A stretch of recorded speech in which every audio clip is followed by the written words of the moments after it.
2:30-3 वाजता रिझल्ट लागला आणि सगळ्यात आनंदाची गोष्ट म्हणजे त्याच माझ्या मित्राचा निशांत देशमुखचा 2:30 वाजता फोन आला आणि त्यावेळी मी बकरी कातरत होतो आमच्या चुलत्यांची. बकरी कातरायला चालू होती आणि मी खानातच होतो आणि मग त्यावेळी माझ्या मित्रांनी सांगितलं, अरे भाई 551 रँक आला तुझा. रिझल्ट लागणार होते याची कल्पना होती, पण मग 21 ला लागतोय का 22 ला लागतोय याबद्दल काय माहित नव्हतं. पण मग लागून गेला इव्हेंच्युअली. तर मग तेच होते की यार की इथं असताना बकऱ्यांच्या सोबतच असताना रिझल्ट लागला हे खूप भारी. मला खूप सोडून जाताना राधिका भिडच्या समोरून मला फोन चोरीला गेला, हाताने काढून घेऊन गेले. ऍक्च्युली आता ही गोष्ट म्हणजे मी घरी आज आई-वडिलांना आणि दादाला सांगितलेलं नाहीये.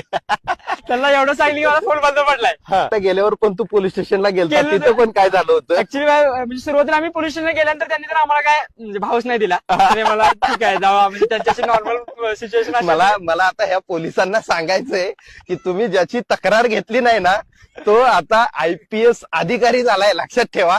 सो तो नेहमी मला म्हणायचा की भाई काय नाही रे, तू जसा आता आहे जसा नॅचरल जरी UPSC मध्ये राहिलास भाई, त्यांना तुझ्यासारखी टॅलेंटेड मुलं पाहिजेत यार, जे की खूप lower rungs of the society मधून आलेत, त्यांनी खूप स्ट्रगल केलाय म्हणजे नॅचरल आहे की त्यांनी स्ट्रगल केलाय आणि माझ्या अंगावर पण आता काठी लागली.